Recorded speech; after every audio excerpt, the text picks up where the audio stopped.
qui est la farine bio complète, peu importe, mais en tout cas, on ne prend pas de farine fluide. Voilà.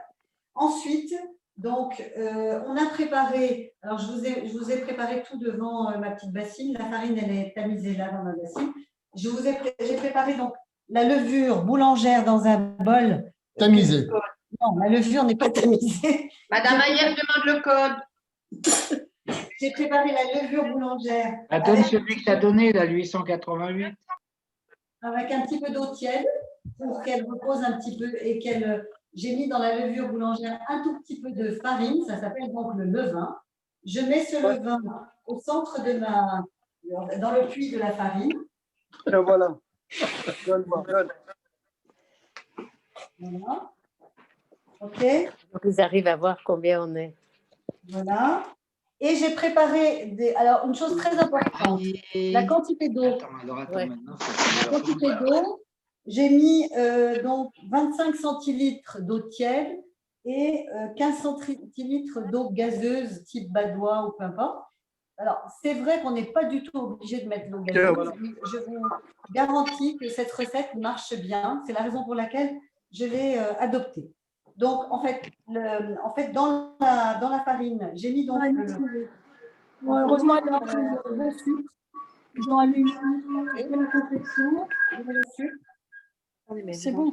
Et, je vous ai mis dans la recette donc soit un sachet de levure chimique ou une cuillère à café de bicarbonate de soude.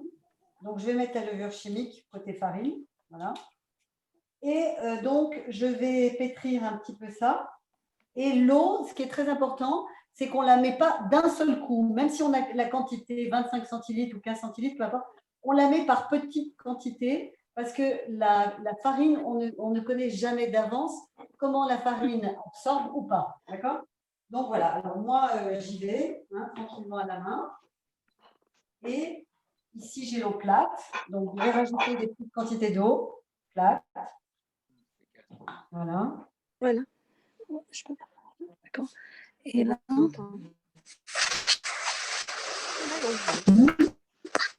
normalement, il faut que j'arrive à une pâte qui soit souple, élastique, collante. Mais il n'a pas dit. Tu sais qu'il n'y a pas un truc noir, il y a les écritures volontaristes. Quand j'ai fini l'eau plate, je prends l'eau gazeuse. Et si besoin, je rajoute de l'eau ou je ne mets pas toute l'eau. Tout dépend de votre farine. Et toutes les farines ne sont pas du tout les mêmes. Donc, il faut y aller doucement avec l'eau. Alors voilà, j'ajoute encore un petit peu d'eau. Est-ce que vous voyez là? Tout le monde voit? On voit très bien, là, on vous voit parfaitement. Très bien.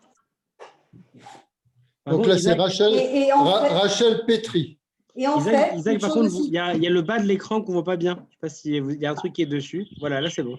Voilà, parfait, merci. Et aussi, une chose très importante pour que la pâte pousse bien et lève bien, c'est de ne pas mettre le sel. Le sel, c'est à la dernière, en dernier. Le sel, ça empêche la pâte de monter. Voilà. Alors, moi, je rajoute... J'ai fini ma quantité d'eau plate, là. Vous l'avez vu? Elle commence à faire du bruit. Voilà. Et je continue un petit peu avec celle-ci. Vous mettez de l'eau pétillante, c'est ça? Là, je mets de l'eau pétillante. d'accord. Et là, maintenant, c'est je barre. Parce qu'elle n'est pas venue. Je t'en prie, ferme ma porte. Je t'en prie, regarde. Et là, elle commence à coller. La pâte commence à coller. Je vais rajouter le sel. 2 cuillères à café.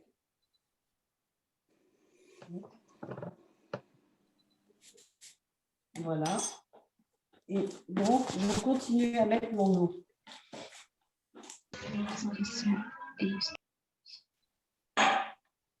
Alors, la pâte, une fois qu'on a bien mis l'eau,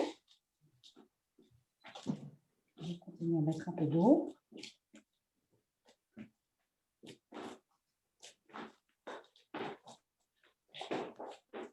Je n'ai pas encore un peu d'eau.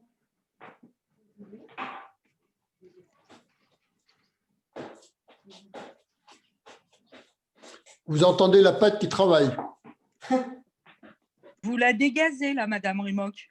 Non, le Non, dégazage, c'est pas ça. Le dégazage, c'est quand la pâte, elle a levé 1 heure ou 1 heure et demie et qu'elle elle a doublé ou triplé de volume. On la dégaze parce que justement, elle est remplie de gaz. On l'a baissée et la travailler après.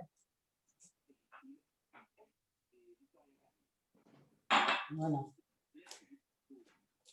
Donc, vous voyez un peu cette consistance, elle est quand même collante.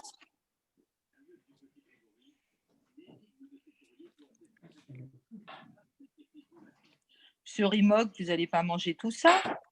Non, non, je vous laisse tout, moi. C'est vrai? Il nous les apporte pour demain? Oui, Ah, bizarrement, je passerai peut-être à la Sina. oui, alors.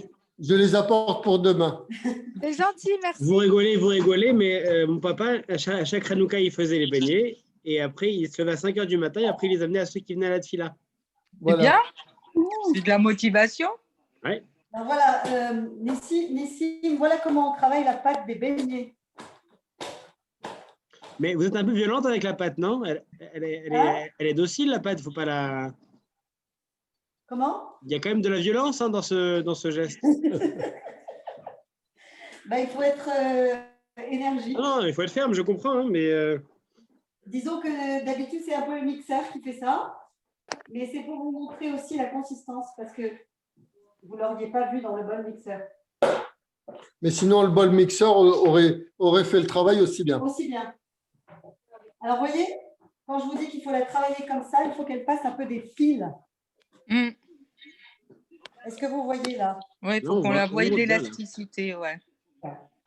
Et ben voilà. Donc là, ma pâte, elle est à peu près prête à se reposer. Mm. Ah oui, en même temps, elle mérite de se reposer. Oui, Elle a beaucoup travaillé. je l'ai bien sollicité. Hein. Elle l'a bien, oui, sollicité. Ouais. Voilà. Donc là, elle est comme elle doit être. Lisse, en fait, élastique, collante. Là, et en fait, je vais la couvrir d'un film graissé ou peu importe, d'un linge, et elle va se reposer. Et puis, on va allumer. Et après, je vous montrerai comment on les prépare dans la friture. Exactement, quand elle aura monté. Eh bien, elle a besoin d'un peu plus de temps que ça pour monter. Oui, ben, elle fera ce qu'on lui donne. Hein. On va s'arranger. C'est une pâte, il faut qu'elle soit conciliante. Voilà. Non, mais Isaac, ne mets pas tes mains dedans. Il faut que je me rince les mains parce que je m'en suis pris plein les mains. Là. Voilà. Oui, à force de regarder, ça salit les mains. Vous avez bien vu la consistance. On a tout vu. C'était parfait.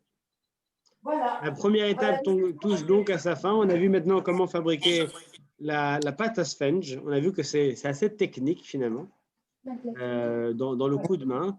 Il ne faut pas lui laisser le quartier, quoi. Il faut la battre sans ménage. Nous allons passer donc à la deuxième partie, qui est donc en toute logique dans cette fête de Hanouka, l'allumage de la Hanoukia. Donc, nous changeons de pièce et nous allons vers la Hanoukia. Alors, tu lui dis que je l'ai couvert d'un linge. Hein. Ah oui, elle est couverte d'un linge. Couverte d'un linge et La mise Hanoukia sur est le couverte d'un radiateur. linge ou la pâte? Pardon? C'est la La Hanoukia. Hanoukia qui est couverte d'un linge parce que C'est la dangereux. Hanoukia. D'accord. Donc là, on va vers la Hanoukia. Voilà. Donc, on y va.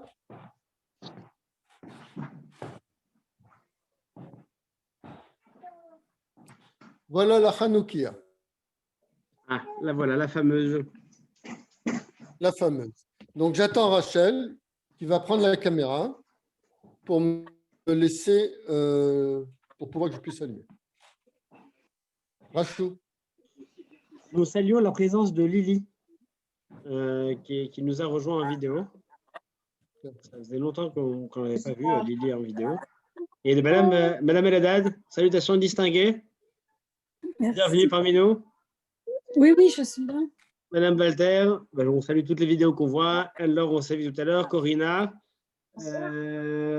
qui est-ce qu'on voit en bébé? C'est pas Tipora, elle est trop grande, Tipora. Comment elle s'appelle ta fille Alexandra? Comment s'appelle le bébé? Donc, je vais Shana. allumer. C'est Shana. Shana, salut Shana. Et tous ceux qui sont avec leur caméra éteinte, qu'on salue également avec nos 6 bougies, 7 bougies. Avec nos 7 bougies qui s'allument. Par contre, on n'a pas entendu la bracha, elle arrive. Bon, Attention, nous sommes prêts. c'est parti. Attention, 3 à 4, c'est à vous. ברוך אתה עולם אשר קידשנו ונצל ציוונו להדליק נר של חנוכה. ברוך אמן. אתה עולם ועשה ניסים אבותינו בימים ההם בזמן הזה. Amen.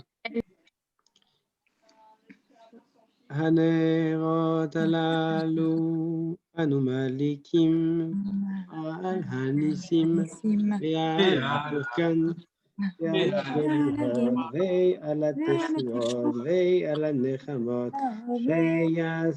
ועל הנחמות שעשית לאבותינו בימים ההם בזמן הזה על ידי כהניך הקדושים וכל שמונה ימי החנוכה.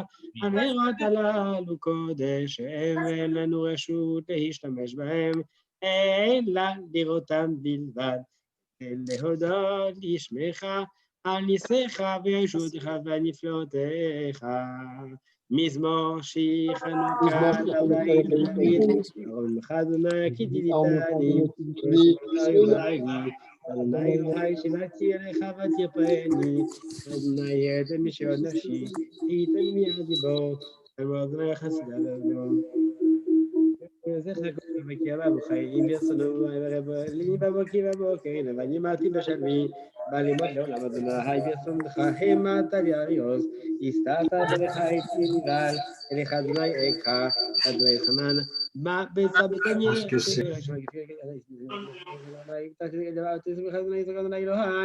לעולם מודקה. Nous avons le rabbin de qui est avec nous. Nous allons chanter Maosso. Est-ce que tu es prêt, Manu? Quoi? J'ai pas entendu. Ah.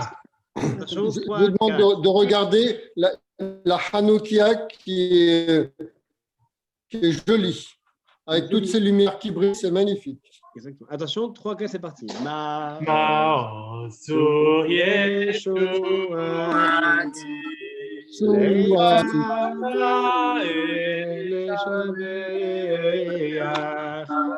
Tion בתפילתי ושם תודה מזבח לתפיל מטבח מצרם נבח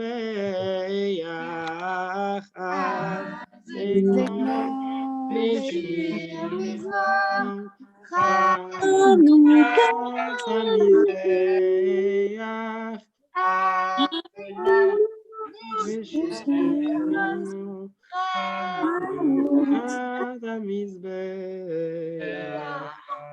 Ouais. Bravo. Et encore un couplet. Est-ce que ton fils peut nous faire un solo? Un solo? Non, il est parti là. Tu parles de solo. Allez, viens! Il va faire un solo, un petit solo, ça va, un petit solo. Il s'en va. Tu veux chanter Yevanim? Allez, viens faire Yevanim. Il veut pas chanter Yevanim. Avec papa. Avec papa. Allez, viens faire Yevanim. Allez, viens. Tu veux pas? Ouais, il veut pas. Bah, tant pis. Tant pis. Oh là là, en plus, ça y est, on est en vidéo. On est en évidence, là, allez. Lui, il veut, lui. Tu veux chanter Yevanim? Non? Oui. Il y a une qui parle. On le fait en duo, viens avec moi. On le fait en duo, viens. Attends, il prend ça qui va, il était plus. Bon, il fallait qu'il passe, c'est normal. Bon. Ah bah alors, tiens, vas-y. Ils se sont relevés. Allez, Viens, je te passe Ariane, je te passe ma qui va, viens. Allez, viens, avec Ariel. Allez, viens, Mani, allez. 3, Ariane. 3, allez, 3, C'est parti. 3, 4.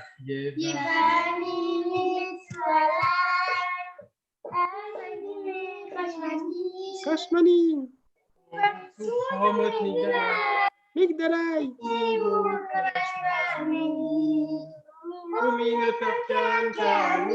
Kankanim. Je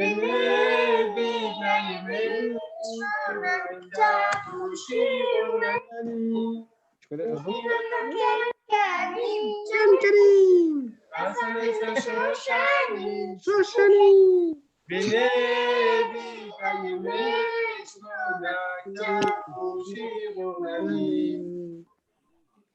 Allez, maintenant on va au lit. Tout le monde va aussi.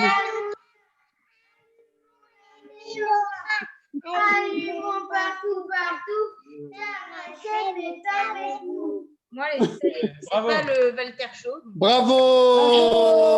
C'était Allez, maintenant, on va au lit. magnifique. Bravo les Bravo, enfants. bravo. Allez. Bravo les enfants. Tiens, les miens du coup se sont levés aussi. Ah bah Ah bah voilà. voilà, donc au Eh tien. ben voilà, au tien alors. Soirée Vous pour les retournez enfants. au lit les enfants. C'est Bon, pour les beignets après. Non, il y aura des beignets à la fin. Hey, merci payez beaucoup, le monsieur point, Imok. Merci beaucoup, la famille Valancine, pour cette troisième étape bien réussie. Maintenant, nous allons passer, pardon, la deuxième étape réussie, nous allons passer à la troisième étape et nous sommes très heureux d'avoir avec nous ce soir Madame la rabbinite Léa Eladad qui va nous donner un Dvar Torah sur la fête de Hanouka que nous attendons avec impatience. Nous sommes pendus à vos lèvres. Et votre vidéo est en évidence dans 5, 4, 3, 2, 1, maintenant.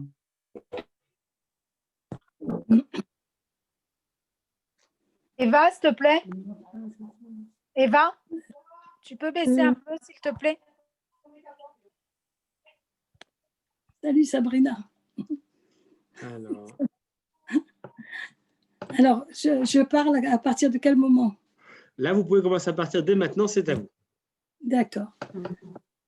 Alors, d'abord, il y a de l'ambiance. Il y a une très belle ambiance et c'est super. Franchement, je ne m'attendais pas à cela. Ça détend et vraiment, je suis très, très heureuse d'être parmi vous. Merci, monsieur le rabbin Nissimaka, de m'avoir invitée.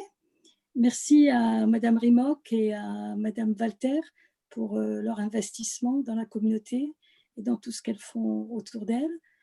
J'ai adoré entendre la voix des petits-enfants, les enfants de Dan-Laure et d'Emmanuel. On n'entend rien. Du rabbin Emmanuel. On entend? Quand ça dure, on entend. Vous m'entendez? Et vraiment, ça m'a beaucoup émue de les entendre alors qu'ils sont si loin. Et que Akadosh Baruch Hu entende la voix, le tfilote de ses enfants et qu'il éclaire notre vie. On parlera beaucoup de lumière puisque c'est le symbole de Hanouka. Et je voulais donc dire à tous les participants bonsoir d'abord, participants et participantes. J'espère qu'il n'y a pas trop de participants, surtout des participantes. Et leur souhaiter une joyeuse fête de Hanouka d'abord. Et je prie à Kadosh Baruch Hu qu'il vous bénisse, vous protège, vous guide, et vous comble de tous ses bienfaits. Et que par le mérite des lumières de Hanouka, que Kadosh Baruch Hu éclaire votre vie. De la même manière que nous avons cette lumière, que Hachem éclaire votre vie à chacun et chacune individuellement. Et je prie pour tout le Ham Israël qu'il n'y ait plus de malades et que nous puissions retrouver une vie normale. Mais, je cite une maxime de nos pères, Ezeo Ashir Asameach Elko. Quel est l'homme riche? C'est celui qui sait se contenter de ce qu'il a. D'accord? Merci Hachem. Merci Hachem pour ce que tu nous donnes. Maintenant, je voulais vous parler un peu de Hanouka et un peu du début de la paracha que nous allons lire ce Shabbat, Miketz. Et ce fut la fin des ténèbres. Rappelez-vous, Yosef Hatzadik est emprisonné. Il est enfin sorti de prison parce que les chansons se souviennent des bienfaits des services qu'il lui a rendus en interprétant de manière positive ses rêves. Le pharaon fait des rêves aussi et donc on fait appel à Yosef Hatzadik pour interpréter ses rêves. Là, et tout très souvent, tout le temps, la paracha de Miketz, la fin des ténèbres, c'est-à-dire on va vers la lumière. Elle tombe, cette paracha, toujours période de Hanouka. Vous voyez que les phénomènes physiques correspondent, les phénomènes de la nature correspondent à l'histoire du peuple juif. Et donc, Yosef Hatzadik sort de l'obscurité et vous avez constaté que et on constate que dans la même période, les jours commencent à être un peu plus longs et les nuits un peu plus courtes. On va donc de l'obscurité vers la lumière. Et de la même manière, Yosef va vers la lumière aussi. Et nous aussi, notre vie va s'éclairer. D'ailleurs, en psychologie, la lumière est aussi une forme de thérapie. Quand on a la lumière, c'est aussi une forme de guérison. Et les gens partent à la lumière. Je ne sais pas si vous vous souvenez de la lutte de Yaakov avec l'ange protecteur de Esav. Il a réussi à le blesser à la hanche, mais il n'a pas réussi à le tuer. Et le matin, quand l'ange est parti, Hachem a guéri Yaakov. Il a amené cette lumière spéciale, la lumière du début de la création du monde. Et cette lumière a réchauffé la hanche de Yaakov et il l'a guéri. C'est cette lumière de chaleur aussi qui a guéri Abraham Avinu quand il a le 3e jour de la Mila, quand Dieu vient lui rendre visite, et il le soigne par cette chaleur-là, cette lumière. La lumière, donc, tout ce qui est lumière, ça nous éloigne de l'obscurité. La lumière, c'est la Torah. Très souvent, on compare la Torah à la lumière. D'ailleurs, nous avons une mitzvah dans Parashat Tetzavé. On parle de lumière perpétuelle. La menorah de Kela Hanoukia, c'est une menorah différente de celle du temple. Au Beth Amikdash, il y avait une menorah, d'accord, une menorah à 7 branches. Et on a une mitzvah d'allumer la menorah de manière perpétuelle. Tout le temps, elle doit être allumée. Et or, aujourd'hui, le temple n'existe plus. Alors, pourquoi il y a cette mitzvah, cette loi, elle est éternelle, le fait d'allumer la menorah, elle est perpétuelle. En réalité, la menorah, la Hanoukia que nous allumons, c'est la perpétuation de la lumière de la menorah du temple. Et c'est quoi la lumière de la menorah? C'est la lumière de la Torah. C'est l'enseignement de la Torah. Ça, c'est perpétuel. Toute la vie, on a cet éclairage. L'éclairage, la lumière de la Torah. C'est ça qui nous maintient. C'est pour ça que c'est un ordre éternel. Bien que le temple n'existe pas, la Torah continue d'exister et d'être pratiquée. Et ça, j'ouvre une parenthèse et je m'adresse particulièrement aux femmes. La femme a été créée pour être Ezer Kenegdo, une aide aux côtés de son mari. Une aide en quoi elle peut aider son mari dans sa compta, lui remonter le moral, lui faire à manger, le soutenir dans tout ce qu'il fait, d'accord? Mais l'aide principale, l'aide essentielle, ce qu'on peut dire vraiment à Ezer Kenegdo, c'est d'abord et avant tout lui donner l'envie d'aller étudier. C'est vrai qu'il y a des gens qui étudient toute la journée, et c'est magnifique. Il y a des gens qui étudient à mi-temps, et c'est très bien. Des gens qui étudient 2 fois par semaine, 1 fois par semaine, mais lui donner l'envie.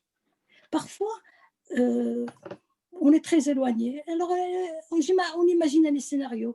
La femme peut encourager son mari à aller à une conférence mixte, et on écoute. C'était sur l'éducation. On a acheté même le livre que le conférencier a écrit. Et puis, on a été 1, 2, 3, 4 cours. Et puis un jour, le mari s'est trouvé assis à côté d'un bonhomme. Il y a eu un débat entre eux. Et ce monsieur qui était assis à côté lui dit, si ça t'intéresse tellement, tu veux avoir une réponse claire, viens avec moi dimanche. Il y a un cours au collège rue Alexandre Boutin ou ailleurs, et assiste à ce cours et tu auras une réponse à ta question. Le mari s'adresse à sa femme. J'imagine tout ça, c'est un scénario que j'imagine. Il lui dit, dimanche, je ne peux pas passer l'aspirateur, c'est le seul jour où je peux t'aider, mais je ne pourrai pas. Et elle lui dit, bien sûr, vas-y, je vais aller à un cours. Il y va, c'est un cours de marin. Et il y a eu un débat d'idées, un débat de fond, et ça lui a plu. Et il est revenu. Et tout doucement, il a pris goût. Et depuis, il étudie chaque fois de manière régulière. Donc, ce sentiment envie d'aller, la femme peut la créer chez son mari. Comment en étant rayonnante elle-même. Quand elle fait ses mitzvot, quand elle fait une mitzvah à la maison, quelle qu'elle soit, il faut qu'elle la fasse avec simha, avec joie, pour donner aux autres l'envie de vivre, l'envie d'aller de l'avant. Donc, c'est une parenthèse que j'ai ouverte. Je n'avais pas l'intention de le dire, mais je le dis quand même. C'est nous qui avons le devoir d'encourager notre mari, nos enfants à l'étude de la Torah. Parce que grâce à l'étude de la Torah, on est gagnante à tous les niveaux. On a la même récompense. Et puis le mari, il aiguise son esprit critique, il analyse, il développe sa mémoire, ses connaissances, et non seulement il s'enrichit, il s'améliore, et il vient enrichir sa maisonnée. Et tout le monde est gagnant. Et la femme, c'est elle qui, on dit que la maison est comparée à un petit foyer, et le pilier de ce foyer, c'est la femme, c'est elle qui fait en sorte que le foyer marche bien. Maintenant, je viens à l'histoire de Hanouka. Enfin, on a commencé déjà par les lumières. L'histoire de Hanouka. D'ailleurs, qu'est-ce qu'on a voulu faire aux Juifs à Hanouka? Et je fais un parallèle avec Purim. À Purim, Haman, qu'est-ce qu'il voulait faire des Juifs?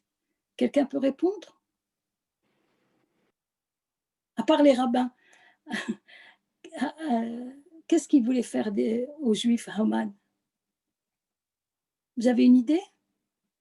Haman voulait nous exterminer. D'accord? Et à Hanouka, qu'est-ce qu'ils veulent les Grecs? La Judée est sous domination grecque. Les événements se passent de moins 175 à moins 164 avant JC. Et on est sous domination grecque.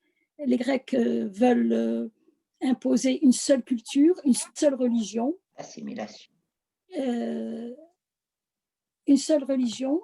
Et Antiochus est un roi cruel et il impose, au départ, il veut, non seulement il veut imposer sa culture, mais il y a des Juifs qui sont tentés. On s'habille à la grecque, on participe aux Jeux Olympiques, il y a le jeu des gladiateurs. Au lieu de s'appeler Yehoshua, on s'appelle Jason. D'ailleurs, aujourd'hui, on n'est même pas... Et c'est l'assimilation. Aujourd'hui, par exemple, une fille qui s'appelle Catherine, ça ne nous choque pas, même si elle est juive à 100%.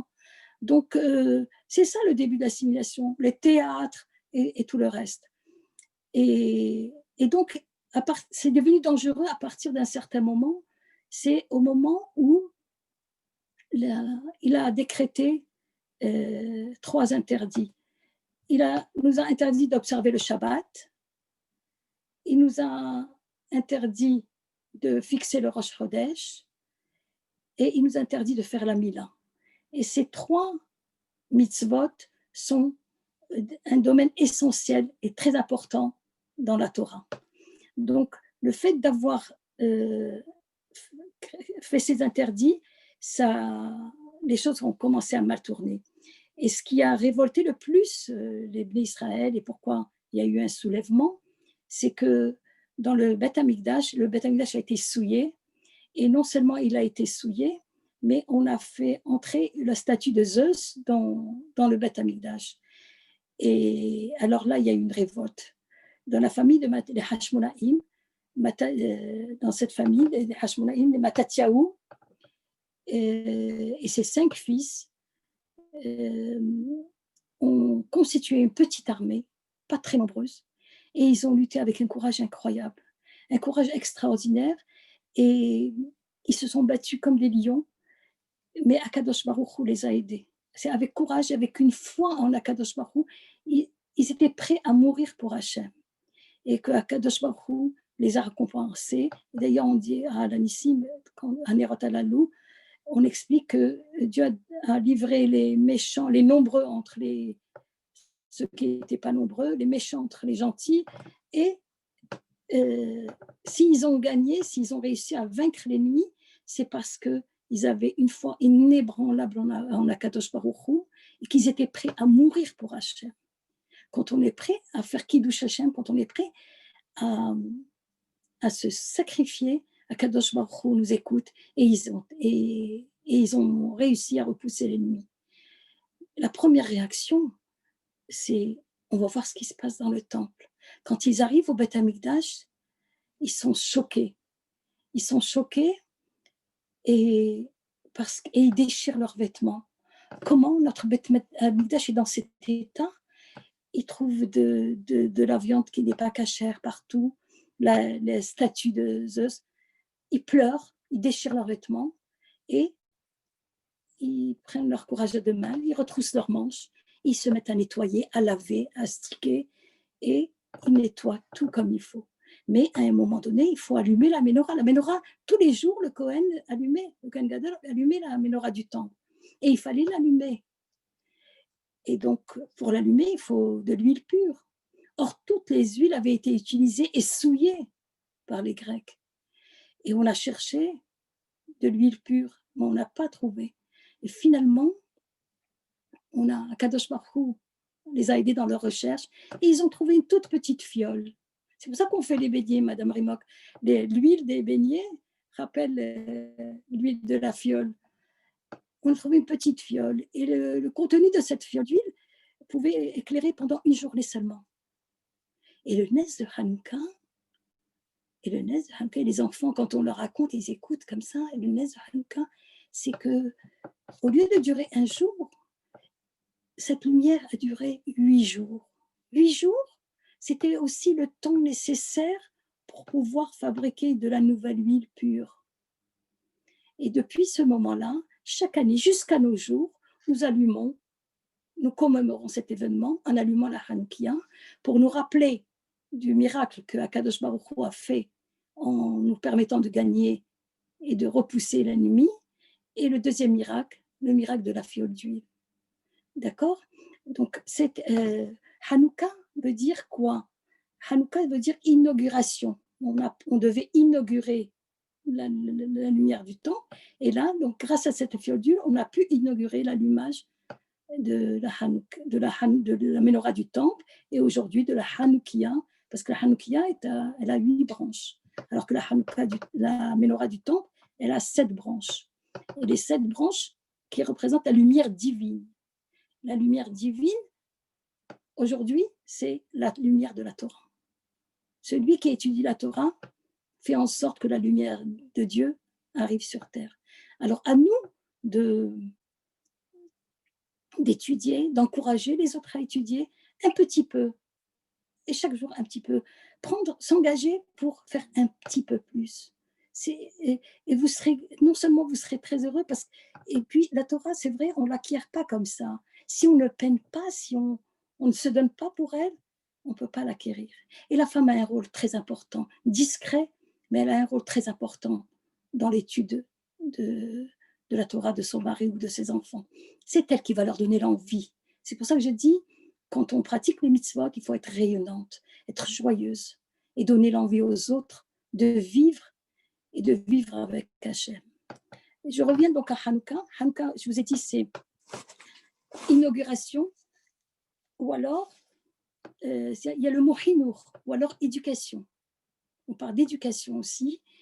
Et si on décompose le mot en deux, ça fait Hanou et Ka plus loin. Hanou, ils ont campé, ils se sont reposés. Kaf, He, le 25. Le 25 qui se lève, ils se sont reposés, ils se sont arrêtés. Et depuis, nous allumons notre Hanoukia.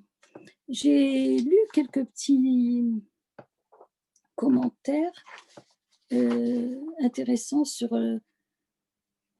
sur Hanouka que j'ai noté. Juste une seconde. Que Hanouka, c'était la victoire de l'esprit sur la matière, ça vous le savez, et que la lumière du temple représente la lumière divine, et la Torah représente la lumière du Beth Amikdash. Et nous appliquons donc cette lumière. La lumière, tout ce qui est lumière, pour moi, c'est la refoua, c'est la clarté, et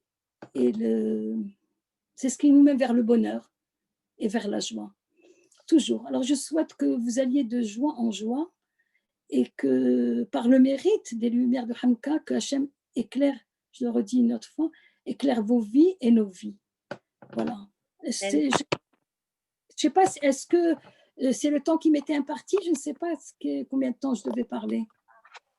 Qu'est-ce qu'il dit, le rabbin? Non, c'était parfait, c'était parfait. En même temps, j'admets les personnes qui rentrent au fur et à mesure dans sur la réunion Zoom. Non, c'était parfait. Merci beaucoup pour cette intervention qui nous a rappelé. Léa, c'était très bien. Bravo, Léa. Les gens ont réactivé leur micro, c'est pour ça que…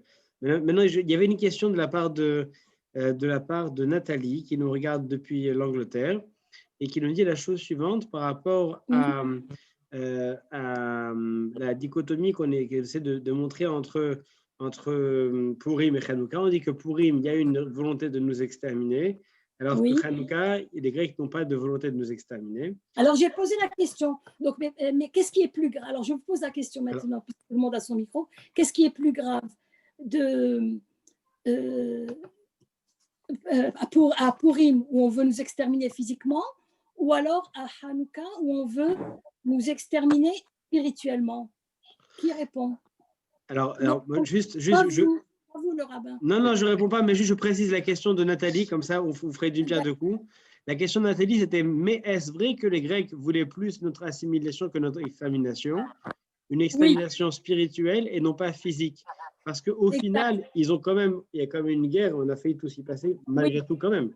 Oui, bien sûr qu'il y a eu une guerre. Et beaucoup d'hommes sont morts. Al-Kiddush Hashem, l'histoire de Hannah et de ses 7 fils sont morts pour sanctifier le nom de Dieu. Ils sont morts. Alors Madame Rimok, je vous pose la question. Qu'est-ce qui est plus l'extermination physique, la menace de Haman, ou alors la menace de Grecs qui voulaient nous assimiler? L'extermination physique est toujours la plus grave, parce que l'assimilation garde toujours un espoir de revenir, tandis que quand on est mort, on est mort. Je ne suis pas d'accord. Quand quelqu'un veut me tuer, je peux esquiver et je peux me sauver. Et quand une partie du peuple est menacée, l'autre pas. Alors que là, c'est plus sournois. S'il n'y a pas de judaïsme, c'est la fin. C'est la fin. S'il n'y a pas de Torah, c'est la fin du judaïsme. Alors que là, c'est beaucoup plus grave. Dans la menace physique, on peut toujours se sauver. Il y a toujours des rescapés. Là, non. C'est beaucoup plus grave, l'assimilation. Vous et moi, on est assimilés, on ne se rend même pas compte, mais on est très assimilés. C'est-à-dire, si on va au théâtre, on va au cinéma, ça choque personne. Enfin, moi, depuis l'âge de 20 ans, je n'y vais plus au cinéma. Mais bon, ça ne nous choque pas. Et pourtant, c'est une forme d'assimilation. C'est une forme d'assimilation, mais ce n'est pas être assimilé. C'est un vaste débat. On connaît nos racines quand même. Oui, mais qu'on le veuille ou non, nous vivons dans un pays judéo-chrétien. Enfin, et donc, l'histoire des cadeaux, nous, au Maroc, j'avais de l'argent à Purim comme à Hanouka. Et là, on fait des cadeaux pour imiter un peu les goyim. Oui. Nos enfants, il y a eu une époque, je me rappelle, ma fille Afa, quand elle était au CP, on lui apprenait à chanter des chansons à la période de Noël qui n'étaient pas très…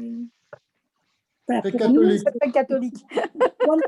Alors, pas très catholique. Elle s'absentait à ces moments-là.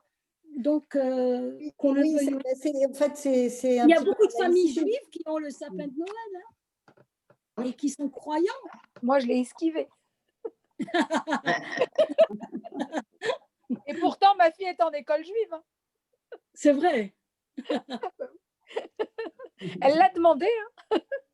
C'est vrai. Tu te rends compte? Bon. Et bon, Mais faut expliquer les choses. on vit. Pardon, Après, qu'est-ce que il y tu a les choses religieuses et les choses zaïques, donc après, il faut savoir les expliquer. dis? Savoir les expliquer.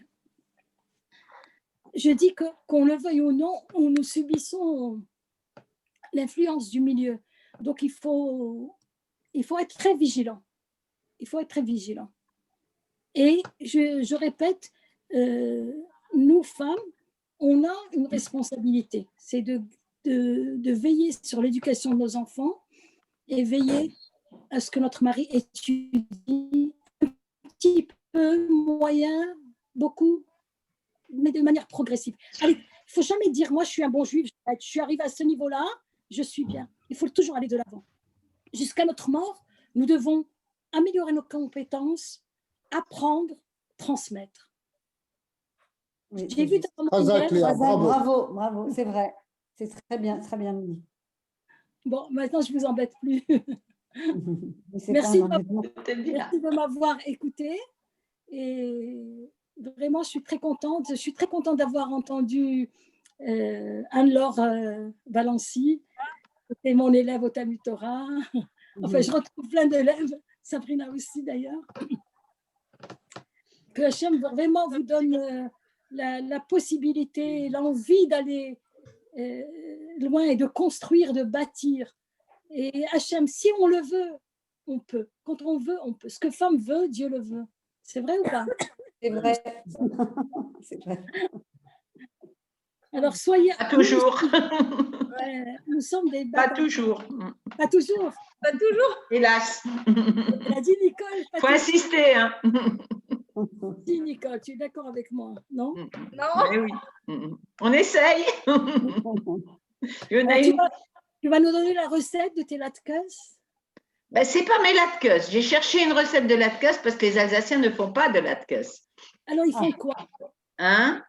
Ils font quoi Pour exactement? Hanouka, qu'est-ce qu'ils font les Alsaciens? À Hanouka, maman faisait des beignets de pommes, c'est bon. et on fait les beignets à Purim. Mais les latkes, c'est polonais. C'est d'origine de l'Europe de l'Est. Mais j'ai fait un essai, il n'y a pas de problème, il n'y a pas de souci. Mais moi, j'aimerais bien la recette des beignets de pommes. Des beignets de pommes, c'est très facile. On prend des pommes qu'on coupe en tranches en évidant le trognon. Et on faisait une pâte à crêpes un peu épaisse. Et on les trempe dedans. Ah, tout simplement. Tout simplement. Et maman les faisait, comme elle était sioniste, elle disait il faut prendre des oranges de Jaffa, donc je fais aussi des beignets d'oranges. D'accord. Et Bon, on va se mettre au beignet. Léa, on peut aussi bien utiliser la pâte à beignets marocaine pour faire les beignets de pommes. Ça marche aussi. Tout à fait, ça doit marcher sans problème. D'accord. Sans problème. Mais ta recette, elle est merveilleuse aussi, Rachel. Je vais essayer. C'est la recette de maman, qu'elle repose en paix, et de ma belle-mère. Hein, c'est grâce à elle que j'ai ces recettes-là. Que Dieu la protège. Non, tu fais pas maintenant. Pardon. Nicole, tu nous fais la recette maintenant, s'il te plaît? Allez, vas-y. Alors voilà, merci beaucoup, Madame la rabbinite Eladad, pour ce devoir Torah sur, d'une part, l'histoire de Hanouka et le sens qu'elle transporte. Merci. Le rôle des femmes beaucoup de incontournables. santé pour le rabbin Eladad. Exactement. Merci. Amen. Et on souhaite donc une bonne santé pour le rabbin Eladad. Ils nous reviennent en pleine forme très vite. Amen. On souhaite également une bonne santé à Anne-Laure qui nous regarde actuellement. Et à toutes les personnes qui ont été touchées de manière générale par le coronavirus récemment. Que Dieu leur accorde la réfoua chez le bas complète. Amen. Et évidemment, au rabbin Eladad, on a ce soir une recette de latkes qui va être particulière puisque vous allez voir qu'elle va être cuite sur un support un peu particulier. Et il nous reste à féliciter et à remercier d'avance notre cher caméraman qui, dans un premier temps, était M. Rimok et maintenant, c'est M. Walter qui est derrière sa caméra. Il filme avec beaucoup de brio. Donc voilà, vous avez en face de nous, Madame Walter, est-ce que vous pouvez nous expliquer ce que vous avez, la farce qui est en face de vous? De quoi est-ce qu'elle est composée? j'ai pris 6 pommes de terre. Par contre, on ne voit pas très bien, s'il vous plaît, monsieur Walter. Il y a une sorte de contre-jour. On ne voit pas très bien qui est à l'intérieur du bol. Est-ce que je suis mieux là? Est-ce que c'est mieux là? Là, voilà, c'est C'est parfait. mieux là. Là, c'est bien. Voilà. Hein? J'ai pris 6 pommes de terre et un oignon que j'ai râpé comme des carottes pour les. Quand on fait une salade de carottes. Je les ai passées à la moulinette. On fait attention d'enlever l'eau s'il y a de l'eau des pommes de terre, comme il y en a encore un peu ici. Donc, je viens de le faire parce que je n'ai pas voulu faire au mixeur quand j'étais. Mais il ne faut pas trop le faire à l'avance parce que les pommes de terre, ça noircit. On rajoute 2 œufs. C'est très facile. Hein. 2 œufs. 60 grammes de farine. Attends-moi le persil qui est dans la boîte. Attends. 60 grammes de farine. Et mon côté bien ashkenaz, je rajoute du persil. Nous, on aime bien quand c'est. On peut les manger sucrés, mais nous, on les aime bien salés. Et on mélange tout ça, c'est pareil, c'est très simple, on mélange.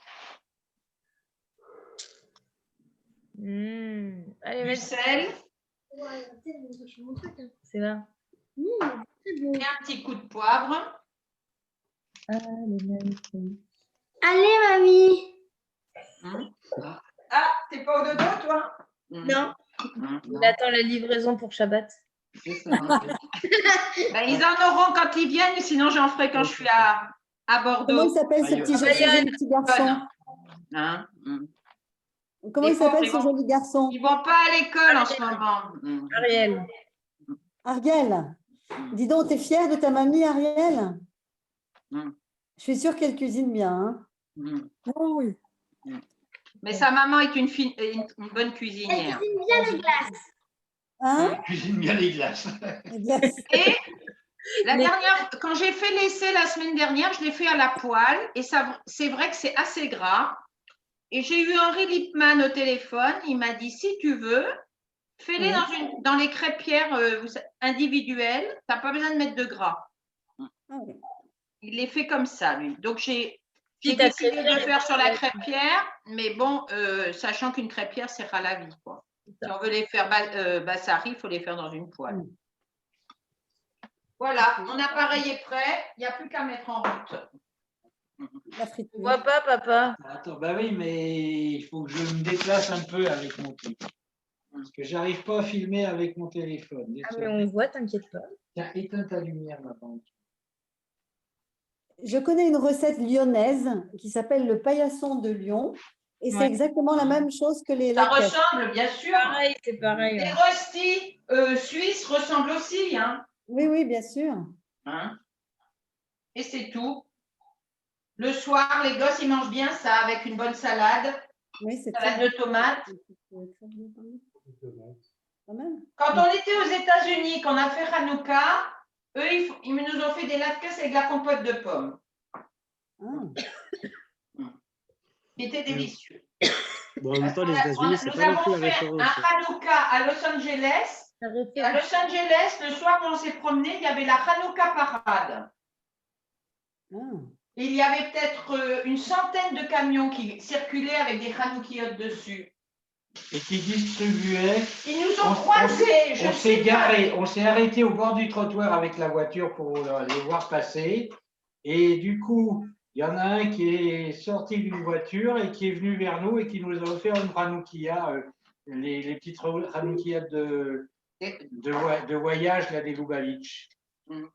Et je leur ai dit, mais vous savez qu'on est juifs? Il me dit, bien sûr.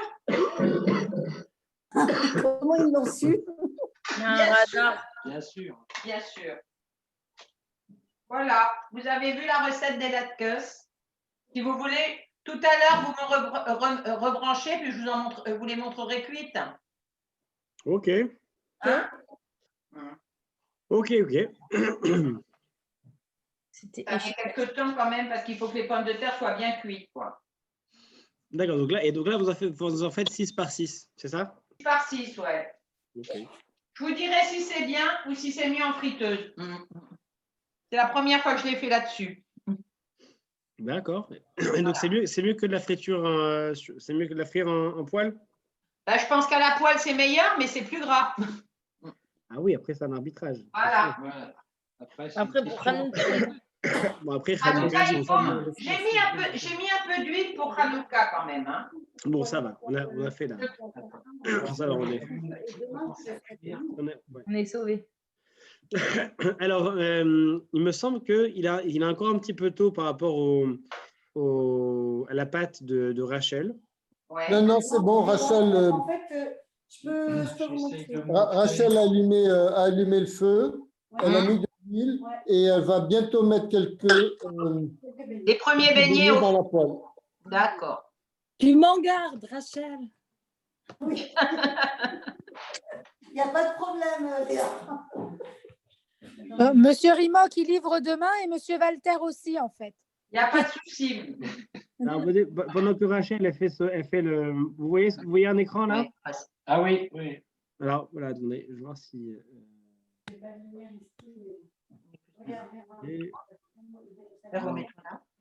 Donc, on voit Rachel à l'œuvre. Elle a sorti ses. Mais attends un petit peu parce qu'il faut que j'attende que l'huile chauffe. Donc, on attend que l'huile chauffe. Si vous voulez meubler un petit peu. Oui, je vais meubler. J'ai ce qu'il faut pour meubler. On avait prévu le coup. Alors, attendez. Toujours une recette de beignets. Vous apprécierez le petit tablier noir de Madame Rimoc. Donc là, est-ce que vous voyez l'écran là actuellement? Oui. Donc là, je vous propose une recette que j'ai montrée à quelques personnes déjà. Et donc tout à l'heure, je me suis dit, tiens, on aurait peut-être besoin de meubler. Donc, je vous mets une recette qui se prépare, si vous avez des invités, qui se prépare exactement en une minute. Vous avez des beignets prêts en 1 minute. Donc, allons-y. Je vais vous faire découvrir moi aussi une recette de beignets.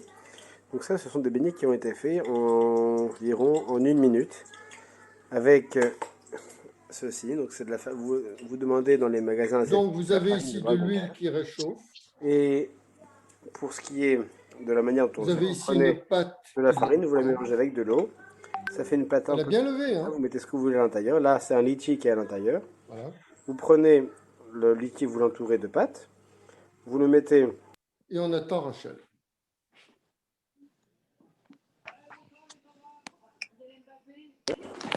Eh bien, il va automatiquement gonfler au contact de l'huile. Donc, qu'est-ce que vous disiez, Nissim? Il va gonfler.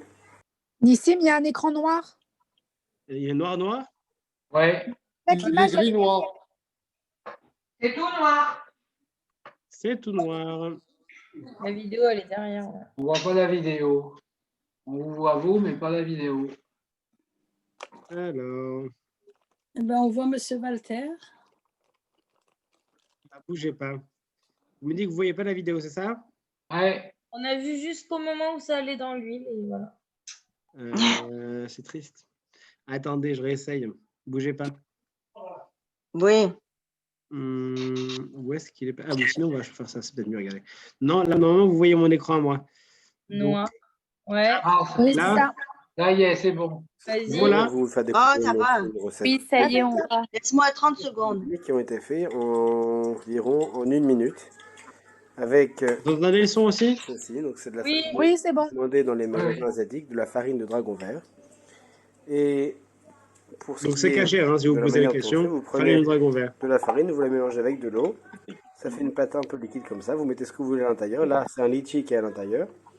Vous prenez le litchi, vous l'entourez de pâte. Vous le mettez à l'intérieur. Qu'est-ce qui se passe quand vous le mettez à l'intérieur? Eh bien, il va automatiquement gonfler au contact de l'huile. Il va gonfler. Et ensuite, vous le retournez et il durcit. Comme vous pouvez le voir avec celui-là que je viens de mettre. Donc là, il est déjà cuit d'un côté. Je le tourne de l'autre côté. Et voilà, c'est fini.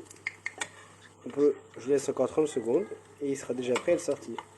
Donc si vous avez des invités en dernière minute et vous voulez avoir des beignets qui sont prêts quasiment instantanément, ce sont des beignets asiatiques à faire découvrir en surprise. On peut mettre autant salé que sucré. Hanouka Sameach.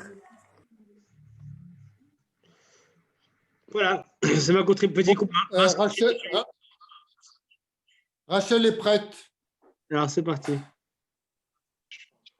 Donc, on voit la petite bassine verte. La pâte a monté. La pâte a bien monté, on la voit bien. On prend un petit bol d'eau à proximité de la casserole d'huile. Voilà, un petit bol d'eau. Une casserole pleine d'huile qui est chaude. De l'huile d'arachide ou de l'huile de tournesol. Au choix. L'arachide, c'est meilleur. Et donc, on se mouille les doigts, comme ça. Après s'être lavé les mains, bien sûr. Bien sûr. Et on prend donc cette pâte, toujours collante. D'accord? Et on pose, on fait un petit trou et on pose la pâte dans l'huile. Il a bien montré par là.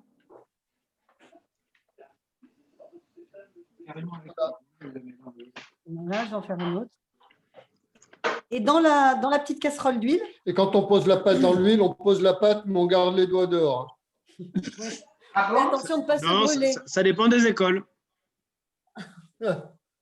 Donc voilà. Voilà. Et on fait en sorte de ne pas en mettre trop dans l'huile. On en met 3 par 3. Parce que sinon, ça refroidit la température de l'huile.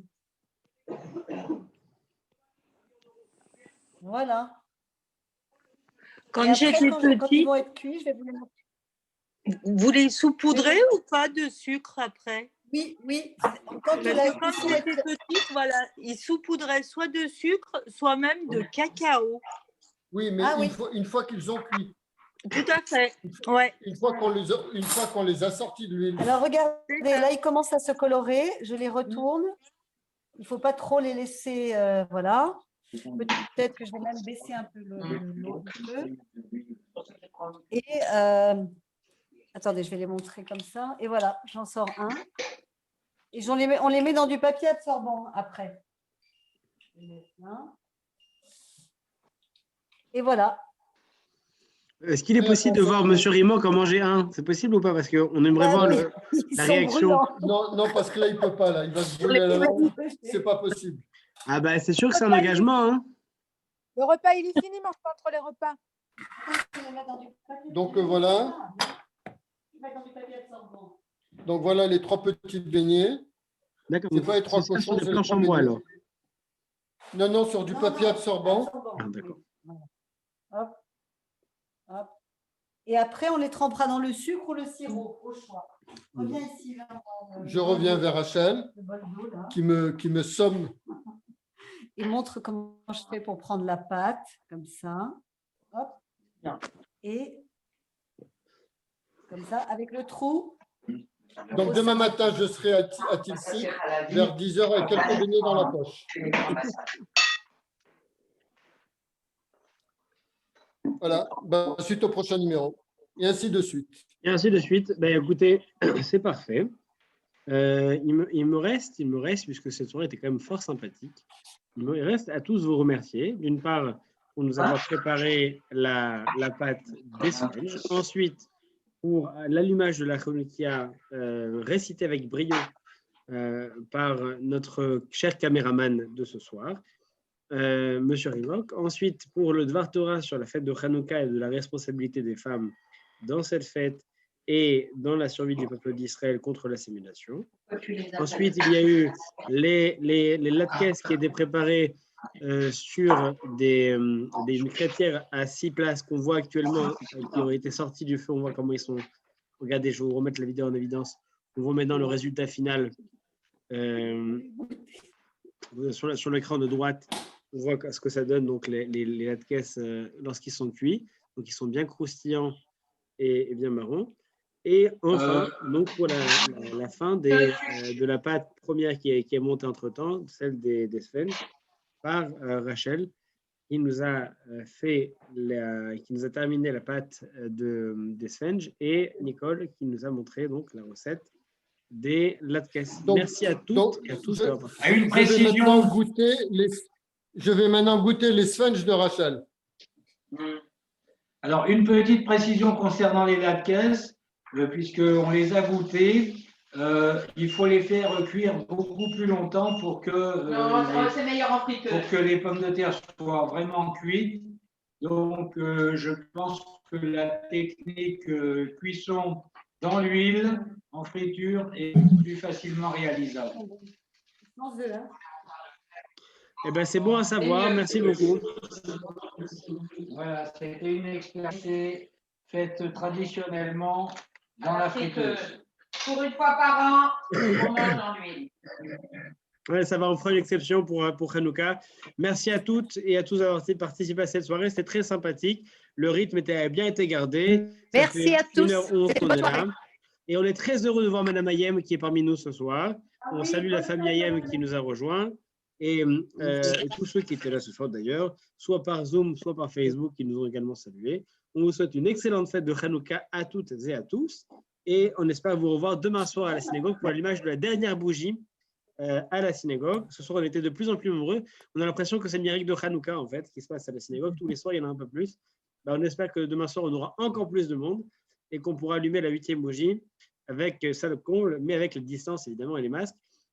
D'ici là, de chez vous, vous pouvez enlever les masques et manger les beignets avec de la friture. Adieu les régimes et bienvenue aux calories, mais au plaisir gustatif. Merci. Hanouka à tous. Merci d'avoir organisé la soirée. Hanouka Sameach, merci pour la soirée. À très bientôt. Et à demain Bonne matin, 10 santé. heures pour déguster les sphènes. Amen. Allez. Hanouka Sameach. Sameach. Et